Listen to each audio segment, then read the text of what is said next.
USA Radio News with Rick Vincent. President Donald Trump says he'll retaliate against France for adopting a pioneering tax on internet giants like Google, Amazon, and Facebook, but he isn't sure what products will be taxed. We'll see what happens, but they put a tax on. We said, don't do it. We tax our companies. You don't tax our companies. And we'll be announcing something. It might be a wine. It might be on something else, but it's called reciprocal. It's a reciprocal tax. Democratic House Judiciary Committee Chairman Jerry Nadler held a news conference Friday to discuss the way forward for his committee.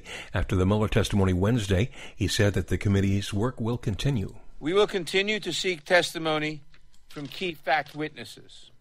As many of you know, the committee has authorized several additional subpoenas. Our work will continue into the August recess, and we will use those subpoenas if we must.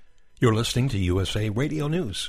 A meeting of the minds behind closed doors Friday between House Speaker Nancy Pelosi and Democratic Congresswoman Alexandria Ocasio-Cortez of New York. Ocasio-Cortez shared her thoughts on the meeting with reporters as she walked to the elevator. It was a positive meeting and productive. And Pelosi had this to say. I have some level of confidence and actually joy in seeing diversity in our caucus. The two have disagreed over whether to start the impeachment process against the president. T-Mobile's $26.5 billion takeover of rival Sprint has been approved by the Justice Department. CEO John Ledger says the agreement includes conditions to set up satellite TV provider Dish as the fourth wireless company, so the number of major U.S. providers remains at 4.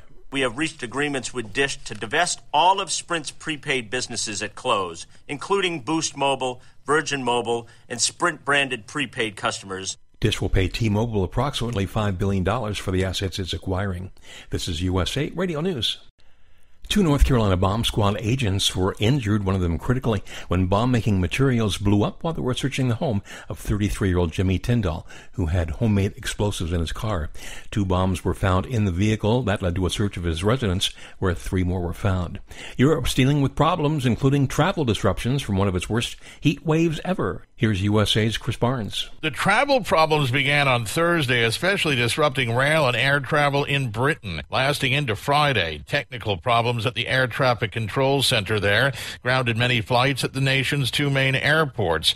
Britain, along with much of Western Europe, enduring one of its hottest days ever on Thursday, with a reading of 102 Fahrenheit recorded at Cambridge University's Botanic Garden in eastern England. Paris recorded its hottest day ever at nearly 109. Europeans and tourists were jumping into fountains, lakes, rivers, or the sea to escape the heat wave rising up from the Sahara. Britain, France, Belgium, Germany, and the Netherlands are all places where air conditioning is not typically installed in homes or stores or restaurants. And the Tour de France has been stopped because of adverse weather conditions of a different sort. Team owner Doug Ryder says stage 19 in the Alps was called off with less than 18 miles to go.